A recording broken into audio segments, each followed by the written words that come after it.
Hello, Dave. Hi, Sandy.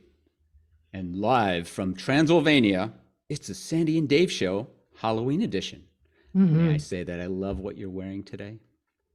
Same. Digging the cape, digging the Yeah. fangs. And who are you, by the way? I'm sorry, Dave, but I can't tell you that. Not at all? No. Not even for our sci fi fans out there? Well, for those not watching, I'm floating in outer space with a blonde wig and red eyes. So we're emulating number 6 from Battlestar Galactica. Oh, nice. Maybe with more bags under the eyes because I ain't Trisha Helfer. But if you go over to our YouTube channel, if you're listening and not watching, you can see our costumes. But we're having fun today. Yep. And I Yeah. am either Count Dracula or the Count from Sesame Street. Take your pick, whichever one you like. All Yeah. right. So, what are we talking about today? I can't tell you that either, Dave. No, I'm just kidding. We have got one spooky podcast for you today. We're calling Coaching Nightmares, specifically those clients that just give us the chills when we see them on our schedule. Yes, chills. Whoa. Maybe even makes our hair stand on end. I'm feeling a bit frightful already. Mm. Yeah. We'll talk about some of those sessions that make us want to run away screaming, but we didn't. We will talk about how we faced the bloody axe and persevered. Such violent language. It's We Halloween just after all. started the bloody axe. But it's appropriate here. And to be clear, when we say coaching nightmares, we're not talking about just the client, because it's usually more about the coach than the client when it comes to these situations. So in other words, like, what is happening within you, the coach, that is causing you to become irritated, frustrated, uneasy, annoyed? I know I have felt all of these things with a client. So what's that about? And that's what this episode is really about. Okay, everyone, close your eyes. See the spirit of coaching nightmares past appear before you. Let him take us to the dark, haunted land of scary sessions. Here we go.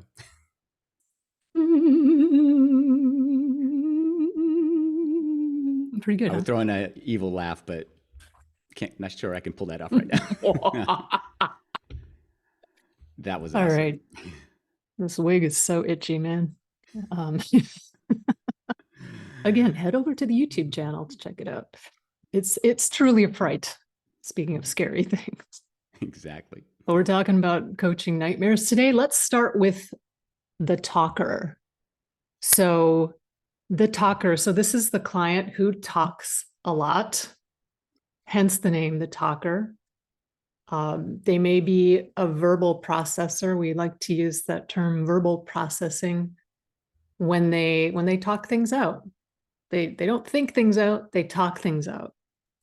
Or maybe they're going into all the story that's not important. So there's kind of two kinds of talkers, and here we're wrapping into one.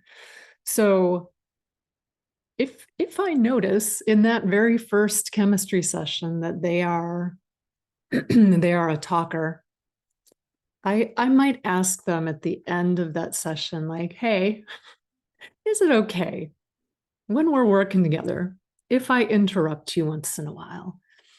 And honestly, 100% of the time, they're like, yes, please, I talk a lot. Please interrupt me. I go on and on. It's like, okay, so we're very clear about that. Um, what else? There might be a confusion about what coaching is. Like, maybe they come from therapy. Maybe they think it's like talk therapy, where you just talk. And this is where it's up to the coach to hold that session structure. And again, to interrupt if necessary, get back on track, back to the topic. You know, we're not therapists. It's not just about talking. There's a point to every session. And see our session structure series on the structure of sessions. But yeah, if they're talking through the whole session, keep an eye on the clock. If there's 5 minutes left, wrap it up. Regardless, just wrap it up. Maybe get one action step, let's start closing with, well, maybe 10 minutes if it's a talker. And these clients are probably not good clients for those 30-minute sessions that you need to record to send in for your certification. Don't recommend getting a talker for those. Find someone who's a bit more succinct in how they speak. And I think that's all for me. What's your take on the talker? Ooh, yeah, great stuff, Sandy. You're so accurate on that. Sometimes people just keep talking and talking. Maybe it's nervousness. I had a client who just loved to avoid facing the situation. So in those cases, you really got to interrupt and challenge them. We train to stay patient and listen. So maybe our silence actually makes them more talkative. Yeah. Still, the more they talk, the more they reveal. So sometimes talking is good, even if they overtalk. And how about the opposite of the talker? The non-talker, or the one-word responder. Now, these are Yes. clients. These clients don't offer much. When you ask them questions, it's like pulling teeth to get answers out of them. I find I really got to work hard to figure out how to get something out of them. Sometimes it's more rapport building. Do they really trust me? Are they comfortable revealing things about themselves to me, the stranger, a new coach? Maybe it's a different color cape I should be wearing. Who knows? I don't know. I try to use humor, which helps loosen things up. Right. But sometimes they can be really closed off and unaware of what's going on inside them. So they need to be coached on what makes them closed off and unaware. What do you think, Sandy? I find these clients quite difficult. So this is something I'm still working on myself, is to find that ease we like to have in coaching conversations, to have that feeling of just meet them where they're at. It's not about us. And man, there's just sometimes so much dead air, empty space. And there's a couple things coming up for me. And one is, what I found helpful is to use a roadmap with these clients. I generally don't suggest doing this as a rule because it can become pretty cookie cutter if you're asking the same questions over and over again. But if you have a good roadmap with a good session structure, with a few, questions that you can just, okay, they didn't give me much, I'll just ask them this. And in terms of reflections, it's especially hard because if they don't give you a lot, there's not a lot to reflect back. So this one's tough for me. And yeah, another thing that comes to mind is that maybe these clients, they expect you to do most of the talking. Maybe they expect you to solve things for them. So, and we'll talk about that later, the importance of that first session, and maybe what an uncoachable client is. Maybe they don't know what coaching is. So maybe going back to saying, okay, this is a conversation. You have to give me a little bit more. And maybe it's just not in their nature to be talkative. So this one for me can be challenging. So next up, we have the crier, or the emotional client. Not making fun of those. A lot of my clients cry. And I invite everyone to check out episode 10, which is about emotions. And so allowing space for emotions is not something that's done in our culture. And coaching is really special like that. We can allow space for our clients to express whatever's coming up, including emotions. A lot of new coaches I see are afraid of emotions in sessions, and they think it means therapy. And so it's not always a referral to therapy if a client is emotional in a session. That said, if there's a strong emotion that is stuck, or something like depression or anxiety, something that really keeps them from being able to focus in the session, and as well as being able to move forward in their lives from session to session, that might be a good time to refer out to a therapist. But emotions are so important. And if they're an issue in the client's personal, professional life, I'm thinking about empaths, people who maybe take on other people's emotions and they show a lot of emotions. There's nothing wrong with that. Like, that's a beautiful strength to have. But perhaps we as coaches can support how they work with emotions themselves, work with them to practice sensing those emotions, feeling those emotions, alone as well as with others. So inviting them to, I don't know, I don't want to say a different way of being, but just inviting them to really become aware of their emotions and how they're affecting their personal, professional life. What do you think about that, Dave? Yeah, I totally agree with everything you said. It can be really hard to be in the presence of somebody who's crying, and it can be really triggering to us. So, here, working on ourselves might be something super important.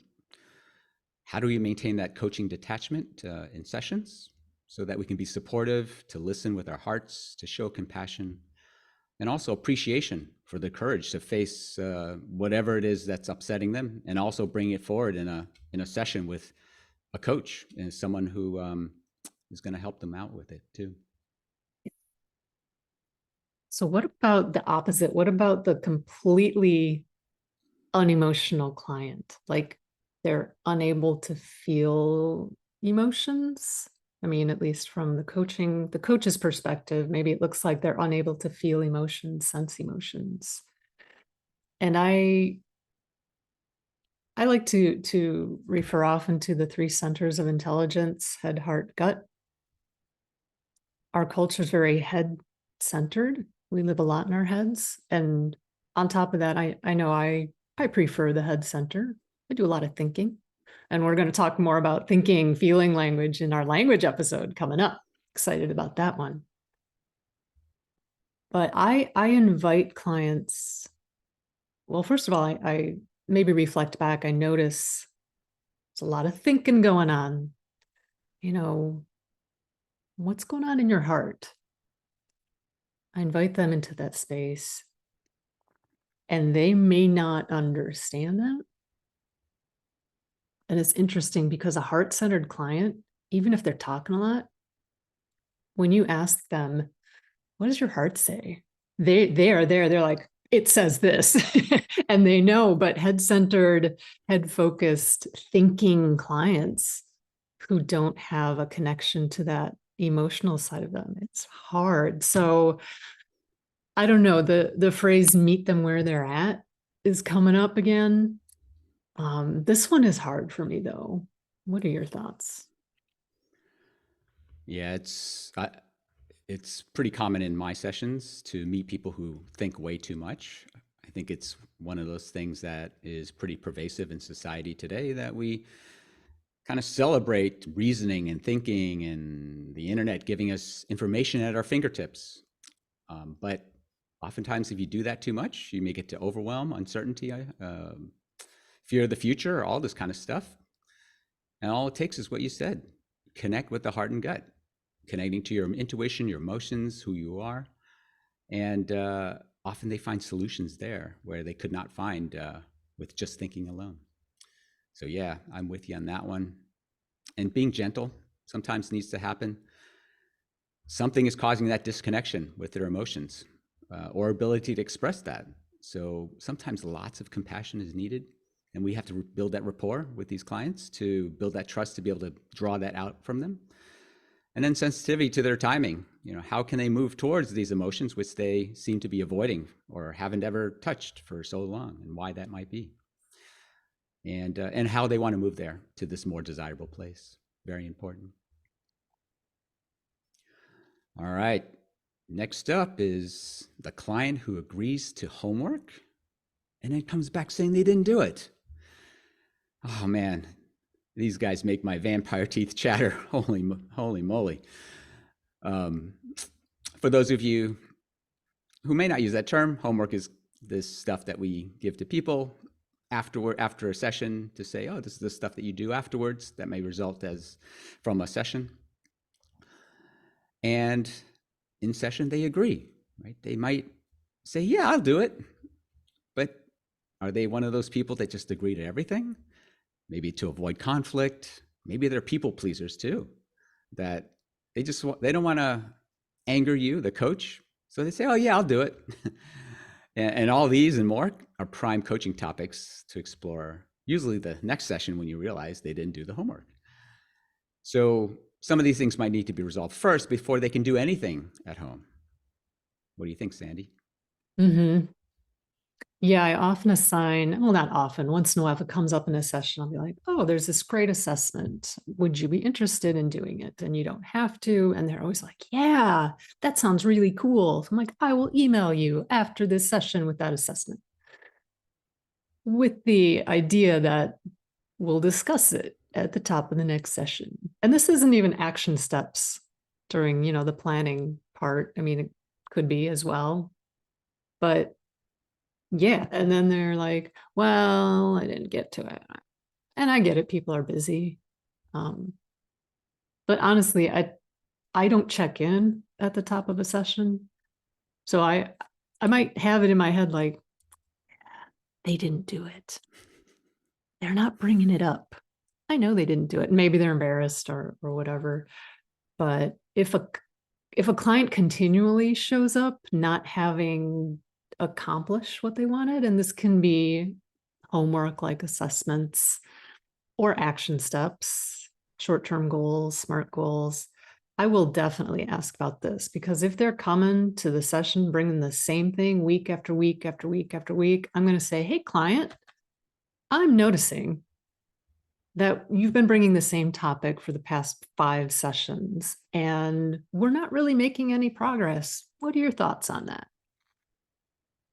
And maybe they'll be like, oh, yeah, whatever. Maybe they're not coachable. Maybe coaching isn't right for them right now. Could be a number of things. But yeah, maybe it's also, it could also be, how clear were you, the coach, in that first session in terms of action steps, homework, moving forward towards the long-term goals. Like, it's a process. It's not talk therapy, going back to the talker. But yeah, maybe a conversation needs to be had. Yep. Well said, Sandy. And then we have the client who looks to us, the coach, for accountability. I mean, as if I will yell at them for not doing their homework. My initial reply is, when they ask for that, is usually something along the lines of, my goal with you is to ultimately make you accountable to yourself, to explore what's preventing you from being accountable to yourself, right? And with that, if you can be accountable to yourself, there comes the power to do whatever you want in your life freely and with ease. So I don't know, a little bit of inspiration there. And if it doesn't work, if they still insist on wanting to use our sessions partly for accountability, I'm okay with it. And hopefully we'll build over time that self-accountability that we're all kind of desiring there. But usually what happens later still is that they can't or won't do it, whatever they want to be accountable for. And so gotta challenge them on that and start getting into, well, what is it about your self-accountability that's missing here? How about you, Sandy? Yeah, this kind of goes back with the previous one, maybe a little bit. But I don't know, the word accountability, I may have mentioned this in the previous episode, but it doesn't vibe with me. So might not vibe with your client. Find a word that works. How do you want to be responsible? How do you want to stay on track? But again, that first session, I make it very clear. I don't check in. I don't check in with you. If you want to check in with me, that's great. I'll receive that. I'll shoot you a little note or a text in return. I'm happy to do that within business hours, within 24 hours. I always mention that. But I don't check in with them. And yeah, it's, again, I just keep going back to that first session, like, really important to set those parameters and explain what all this is, and to ask the client, what does accountability mean to you? So you get clear, and then you can refer back to that. You say, you know what, client, you said accountability means this, so I'm not a part of that. How do you want to be accountable to you? But that could be a whole episode. Is that on our list? putting it on the list. All right. Great idea. Yeah. So next up, we have the wandering agenda. So this is, I don't know why I use that voice. This is the client who maybe is a talker as well, but they go from, okay, maybe you set the agenda, the agreement, the contract, and then something else comes up and they're like on that and they're talking about that and it goes all over the place. And if you're curious about learning more about the agenda agreement, check out episode 6. We discussed that in great detail. But what are your thoughts on the wandering agenda client, Dave? Oh boy. Yes, first talking about one thing, and then a little while later, they'll move to another thing, and then on to the next. It keeps going on and on and on until the session clock says calls time, right? In certain situations, this actually may even be therapeutic. Just let them get out everything they need to get out. And remember that many coaching engagements, this session's not the only session. It's one of many. So like if it's the first session, it can be planning for the entire engagement. So we can kind of let them just spill out every single topic that's on their mind, especially if it's the first engagement. Then we can then summarize on our side. We can build this topic list for them. As the time clicks down, we call a stop and then repeat back everything they said. And when we summarize back, we can do it with our own intuition laid on top of that. So we can maybe start looking at, well, what could be the thing behind those things?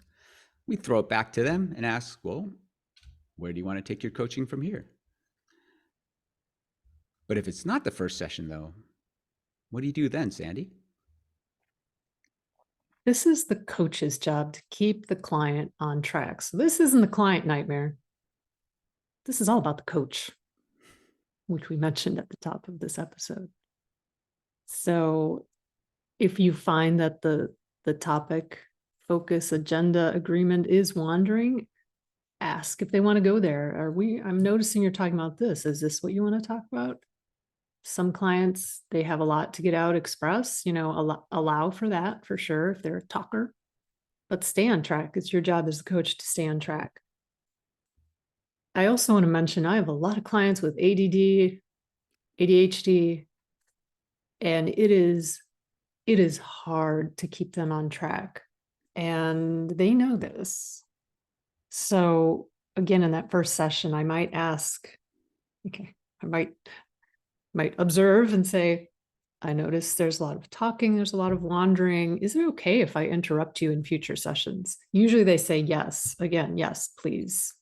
I know this about myself. I have ADD. It's a challenge for me. So I appreciate you helping me focus. Most clients appreciate that. And my favorite question is, what is coming up now related to your topic of XYZ? And you can ask that in a number of ways. You can ask that many times in the session. I have. So how is that related to your topic of XYZ? And surprisingly, it's usually related in some way. It's kind of interesting. It makes the client think too, which is the whole point. And in these sessions with these wandering agendas, I keep my reflections really brief. And I always ask a question that ties back to the agenda.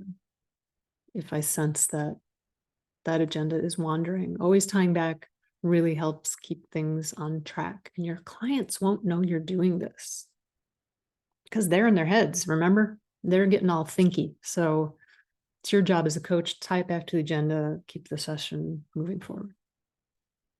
So what else? What other nightmares do we have?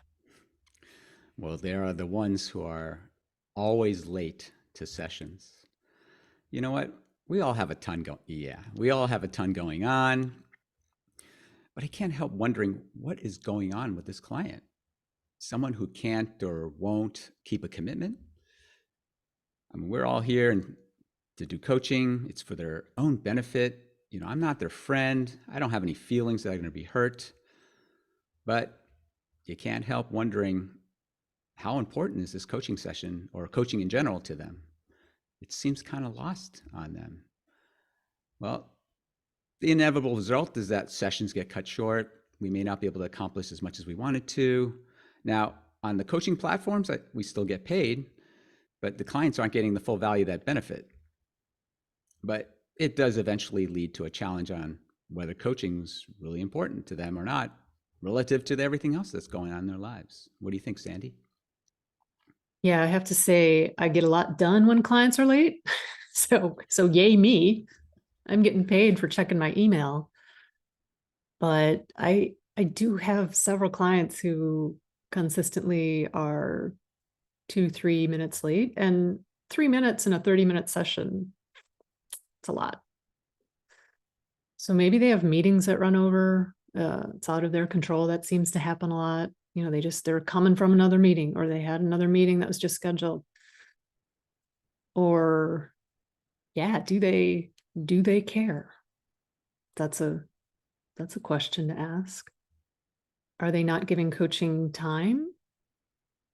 Do they not have it set as a priority right now? Maybe it's a conversation to have. Or maybe these clients are uncoachable. Maybe they just signed up because their company was offering it, but maybe they're truly uncoachable. And we'll talk about uncoachable clients in a little bit. But I definitely think it warrants a conversation if it's happening a lot. Client, I notice you've been 3-4 minutes late the past 3-4 sessions. Maybe ask, what can I do to support you being on time more? Should we schedule for a different time of day? What would be supportive of you showing up on time so we really can use all of the time wisely and give you the most value? What's up next? Well, related to the person who's always late is the person who doesn't show up at all. Yeah, with this, usually I enter into that session and I just sit there and I wait. 5-10 minutes go by. I send an email reminder, even with a direct link to the Zoom session. Wow, you do that? I do. Wow, you're a good coach. I don't do that. Oh, man. But man, how good does it feel when you're ghosted? That's awesome. Sometimes I never hear back from them. And this happens frequently on the big coaching platforms. Well, the incentives really aren't aligned to make sessions so important because they're free, right? You didn't put up your own money out of your own pocket. So skipping them is pretty easy. But you also got to understand the technology isn't perfect to send alerts, send emails, reminders, all that kind of stuff. Often people do not get those alerts, or they ignore them. Or they forget their password. They can't get into the platform to get onto the link to get in. That's also a big problem. Or maybe they're avoiding talking about something. Back to coaching on that, right? Mm-hmm. What thoughts do you have, Sandy? Yeah, maybe they're avoiding something. Maybe they need coaching on that. If only they would show up. Yeah, again, I tend to get a lot done. Most people don't show up. I generally don't reach out to clients. If it's a private client, they get several reminders that they're having a session.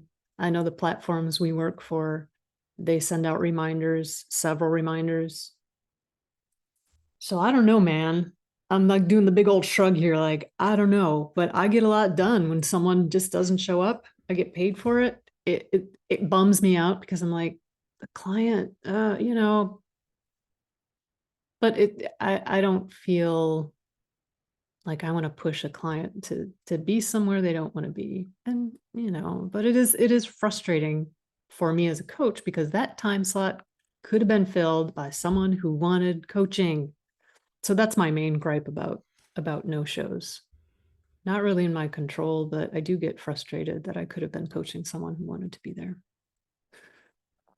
And going back to having a conversation, mentioning that a lot, having a convo, if they show up, if they decide to show up, maybe talk about it. Talk about their desire to continue coaching, how invested they are, all that stuff. I usually do this if they are no-show like 2 or more times. sometimes they apologize, sometimes they send a note, sometimes there's a good reason. It's all good, but I want to coach and I want clients who show up.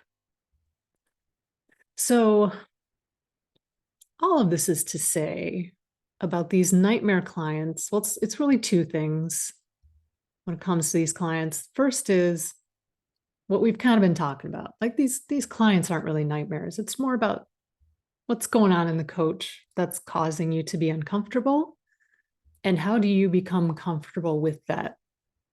How do you sit with a talker or a crier and be okay with it? So get some coaching if you feel uncomfortable with any of the above that we just talked about. And the second thing is, were you going to say something? I was just going to say, we've been Yeah. talking about nightmare clients as the title for this particular episode. Maybe we're really talking about nightmare coaches here. Oh God. That could be a fun episode. Adding it Yep. adding it to the list. Maybe next Halloween, who knows? Or sooner, if Oh, the we'll case have a may be. year. We'll have a year to prep for next Halloween. There you That go. might be fun, but we'd have to be careful. Very careful. Don't want to hurt any coach feelings out there. But yeah, so the second thing is maybe the client is truly uncoachable. So why don't we go through a few examples of quote unquote nightmare clients that maybe are just simply uncoachable. So first up, we have the client who expects us to fix them. So in that first session, like I don't treat, cure, prescribe, heal, any of that. I don't do any of that. And as health coaches, I think it's especially hard because I don't call myself a health coach anymore. I'm taking that out of my title. But people were coming to me wanting labs read, wanting a meal plan. So maybe they need a doctor, not a coach. Or maybe they need a nutritionist, not a coach. Maybe they just need more education on what coaching is before engaging with a coach. What are your thoughts on the client who expects us to fix them? Anything to add? I would say it's probably reminding them that coaching is about taking ownership of your own. We can call it healing in one way, but that can also get to the doctor side of things, but of their own movement to a better state, right? So if we can't engage them and make them responsible for their own well-being and their own development, I mean, it can be really tough. It's not kind of what we do to say, well, you should do this and that, and you're magically better. So Right. And it's tricky because there are a lot of health coaches out there who I know they order labs, they do diagnostic stuff, and maybe they're in a state where that's allowed. I know you're in California, Oregon, Wyoming, Colorado. It is the Wild West when it comes to these laws for health coaches in particular. So they can do a lot. And it's tricky because then people come to me in Illinois and they're like, I want to order labs. I want you to do this and that. It's like, I don't do that. Go back to California. No offense. But send them but my it's way. yes, do you know David Shen? Do you know David Shen? Count Counts Shen. David, that's to Count you. David. Yeah. Yeah. Yeah. So there's that's also frustrating to me because health coaching is kind of all over the place. So people sometimes do expect to be fixed by coaches because they've had that experience before. So what else? What other kinds of uncoachable clients come to mind? Yeah, here's one. How about the one we might call the dishonest client? But it's kind of I don't know. I'm not sure if that's the right exact word to call them, because they really just don't seem to trust or be open to people. No matter what we do, how much rapport we might build, um, they just can't seem to say things that are truly authentic. It's sort of back to the person who says they'll do homework, but they won't. But also about themselves, everything about themselves within. So if you ask them if they're happy, yeah, I'm happy. Like, well, I don't think so. Like, what makes you not happy? Well, I don't know. Or something else that completely isn't what is going on inside. So they can be really tough to coach and move somewhere if they're not willing to open up and give us that information, and they potentially even be true to themselves and what's going on inside them. Bingo. Mic drop. That's it. That's it. If they don't have that initial awareness, I mean, it's our job as coaches to create awareness, but there's got to be some little seed, little opening, something where they can take that in to be more open and honest. If that's not there, I don't think that person's coachable. So if someone like this comes across my screen, because I do it's virtual practice I have, I do challenge them, which might result in a very uncomfortable client, which also makes me think like, yeah, they're not coachable. They're getting like super, I mean, discomfort is good to a point because that's where change happens. That's where shifts and growth happens in that discomfort zone. But if it's too much, it's like, I don't think they're coachable. And I've had a lot of clients who are people pleasers, coach pleasers. So I'll ask a question and they'll just be like, oh, well, yeah, blah, blah, blah, blah, blah, blah. And I'll be like, I mean, we'll have an episode on intuition, but trust your gut. You can sense if someone's just saying something to agree with you. And I have a couple clients like that. And it's like, I don't think you're ready for coaching because you're, again, like you said, Dave, beautifully, it's like you have to be able to look inside and to open up and to look at those tendencies. But yeah. What else? Well, first, I want to say maybe you should wear the blonde wig. It might help them open up. Should I keep this on for my sessions today? Man, I think so. I'm keeping this that's cape on this whole day. right. All right. Well, how about the unaware client? Someone who just doesn't see what's going on inside them, what the problem is. Who knows what's going on inside to create someone who can't see what's going on? Is it their beliefs, their patterns, something that happened in the past? They just seem to go in circles all the time. They bring back the same issues. They may say that something's the issue or agree to some resolution, but it didn't work. Well, because it really wasn't the root cause. That wasn't it. A lot of people ask for structure in sessions. Oh, can you just give me a tool or a calendar or a habit to work on? Like, well, that might be a Band-Aid and help a little bit, but really diving in and figuring out what that root cause is super important. But no matter what we do on our side, we just can't seem to draw it out of them. They'll say, I don't know a lot. They can't seem to see what's inside. Yeah. What do you think?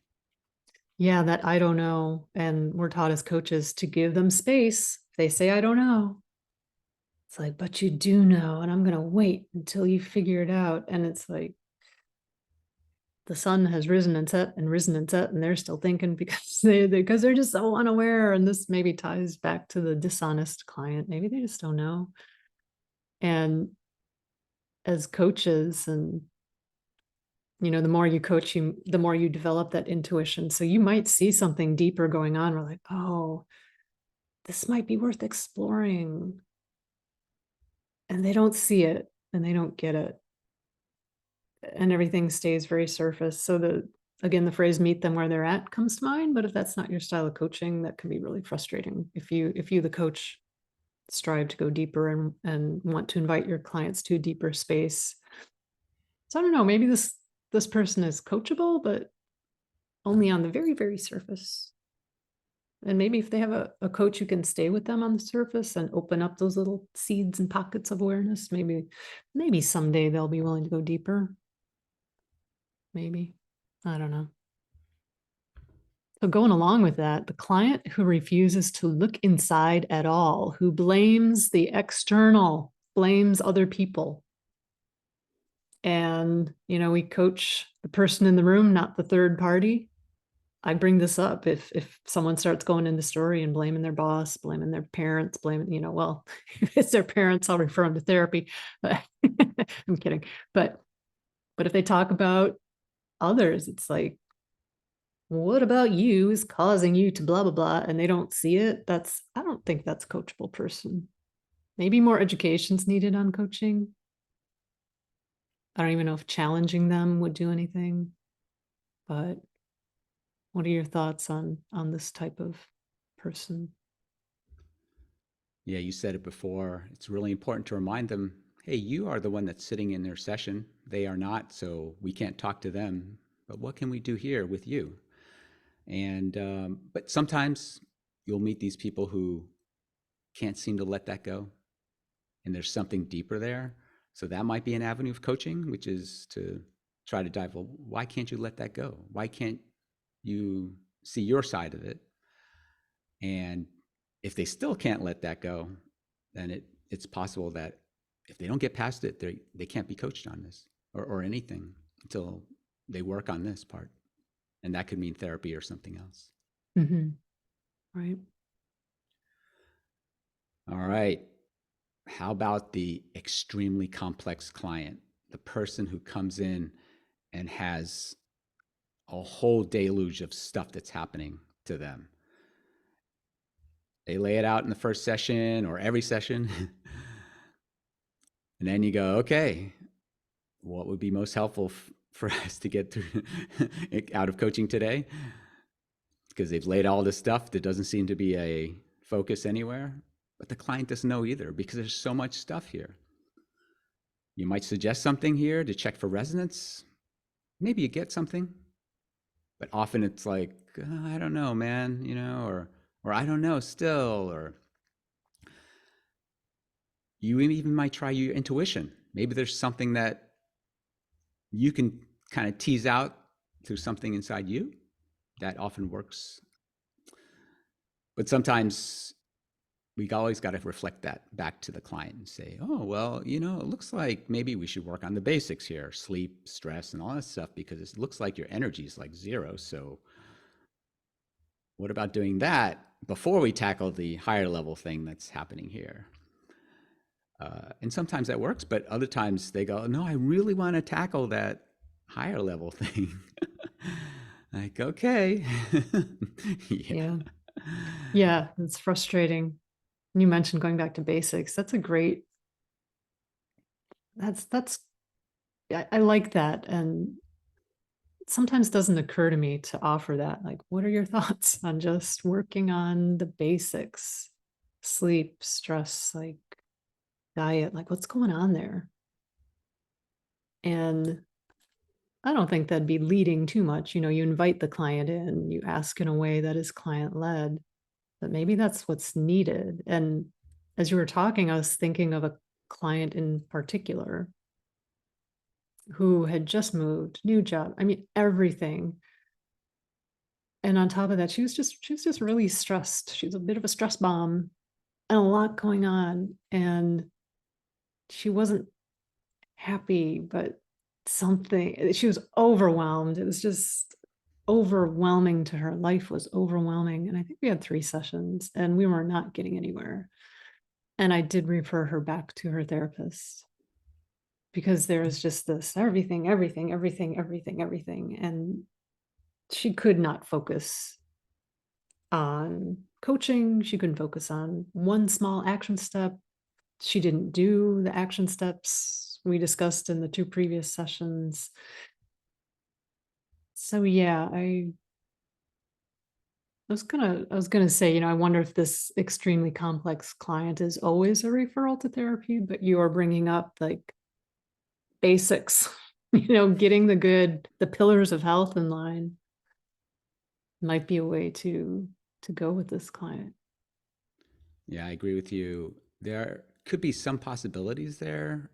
I think I would put that in the category of what's the underlying theme that maybe they don't see, but what we see as a coach, as we are hearing on as a third party here.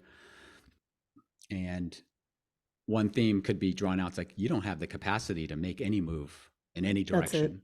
There it is. Yep. So get some sleep, take a vacation. I'm going to tell you what to do. I'm going to fix you and then come back. Yeah, then come back Kidding. and let's talk about the other thing that you really came for. Yeah. Uh, Always check for resonance. I've had met numerous times when they go, you know what, I think you're right. I need more sleep, Mm. something like that. Another one I'll just throw out there, which was someone just kept complaining about recently, that kept complaining about how this sucked and that sucked, and I wish I didn't do that. I wish I hadn't done that. Da, da. And we had gone a little bit around about, oh, did you want to work on that or this or that? And then finally I just said, there seems to be an undercurrent of negativity through your entire life, work and personal life. What do you think? And he looked at me, it's like, I've always lived my life like that. And now it's a topic. Ba-dung! Light bulbs go up. Mind blown. Yeah. Yeah. But, this is only like two examples. Yeah. I can think of a ton that Yeah. I didn't really have good intuition. I tried some things that I thought might have worked. They didn't agree with them. And then we're still back to square one where, okay, you got a million things going on. You can't pick one. You don't want to do the thing that seems to me, from the coach's perspective, that might help you get to a place to start. We're kind of in an impasse, Mm-hmm. Yeah. Speaking of impasses, what about the stuck client? Nice. Yeah, someone not just stuck when they came to us because they were stuck, but for some reason we just cannot move them. And for whatever circumstances have created, they can keep coming back. Like, for instance, if you're on a coaching platform, some of the companies are offering to their employees unlimited sessions. Wow, what kind of opportunity is that for someone to receive coaching as much as they want? So you could potentially rack up 100+ sessions With one client. with one client. That's amazing. Yeah. Now, I still get paid no matter what, and that's great. But you know what? I'm here because I love helping people. I want to see people move forward in their lives. Yeah. And it is really tough to see. And is it ethical to keep coaching them? Is it ethical to keep coaching them? That's a really interesting question. Yeah. They keep coming back. It's not like we're saying we're forcing them to come back. Maybe it's a conversation thing. Mm-hmm. They like talking to me. Right. Well, I'm a They nice like, guy. oh, who I'm kind doesn't, of funny. Dave? Come on. Come on, Count Who Dave, does, who doesn't like Dave? Exactly. But yeah, I'm always curious about the third party situation, the sponsor, it's called, if a third party's paying for coaching. And you're like, well, I'm getting paid. Anything could go on in the session, but is that ethical? If they're not making progress to continue to coach them. So maybe ethics needs to be an episode. Yeah. Maybe. Or Yeah. relationships, coaching engagements that involve a sponsor. That might be another one to talk about too. Yep. Got it. Because honestly, Yeah. the ethics here, as far as that kind of thing, isn't so clear. Because I didn't contract for performance with this person. There isn't anything like that as far as I can see. Right. Right. To be continued. To be continued. To be continued. And to close up on this, it's possible that there's something else going on. Yeah. One example I can think of, I'm starting to think, you know what, there's something underlying that, maybe physical, right? Potentially that needs to be referred out. Yeah. And well, they still might be coming back still, and we'll keep trying and keep going as best we can. But there could be something else that needs to happen here, and we may not be equipped to be able to deal with that. Yeah, and I'm bringing up having a conversation again. Client, we've been together for 118 sessions. And from where I'm sitting, you're not making progress towards your goals. What do you think? What do you think about coaching? What do you think about continuing? And again, how can I support you to reach those goals? How can I don't want to say change, but how can I shift the way I'm coaching you? Is it me? Am I the reason you're stuck? Let's make it about the coach. It's never about the coach. So what else? So we have the therapy client. So this is maybe someone who does have symptoms of depression, anxiety. Maybe they just can't move forward for whatever reason.